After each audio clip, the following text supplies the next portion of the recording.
100 জন সদস্যের জন্য 100টি বাড়ি ক্রয় আমাদের লক্ষ্য। সংগঠন সমিতি অ্যাসোসিয়েশন মানেই বিরোধ, সংঘর্ষ, সংঘাত। সেখানে প্রবাসী কল্যাণ সমিতির নতুন দৃষ্টান্ত স্থাপন করে চলেছে মাদ্রিদে। 4টি বাড়ি, একটি দোকান মিলে 10 লক্ষ ইউরো মূলধন।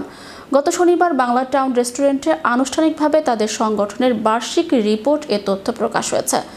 100 সদস্য জন প্রবাসী কল্যাণমূলক এই সংগঠনটি স্পেনের মাদ্রিদে বিভিন্ন সেবামূলক কর্মকাণ্ডের পাশাপাশি অর্থনৈতিক সমৃদ্ধির লক্ষ্যে কাজ করে যাচ্ছে। সভাপতির বক্তব্যে প্রতিষ্ঠাতার সভাপতি আলামিন মিয়ার বক্তব্যে বলেন, বর্তমানে সংগঠনকে লাভজনক অবস্থানে আছে। আমরা বাড়ি ক্রয়ের পাশাপাশি লাভজনক নানা বিষয়ে আমাদের মূলধন আরও বেশি ইনভেস্ট করার পরিকল্পনা রয়েছে। সমিতির সাধারণ সম্পাদক এস.এম. মাসুদ ও সাইদ আনোয়ারের যৌথ পরিচালনায় বক্তব্য রাখেন সাবেক সভাপতি কাজী এনাতুল করিম তারেক, সাবেক সাধারণ সম্পাদক কামরুজ্জামান সুন্দর, মিল্টন ভূঁইয়া কোচি, হেমায়েত খান, আব্দুল কাইয়ুম মাসুক, শেখ আল আমিন, আবুল হুসেন আব্দুল মুজাক্কির, আমিনুর রশিদ রাজু, সেলিম আহমেদ, ইকবাল আহমেদ, খলিল খান, তামিম ইকবাল, আবু বক্কর।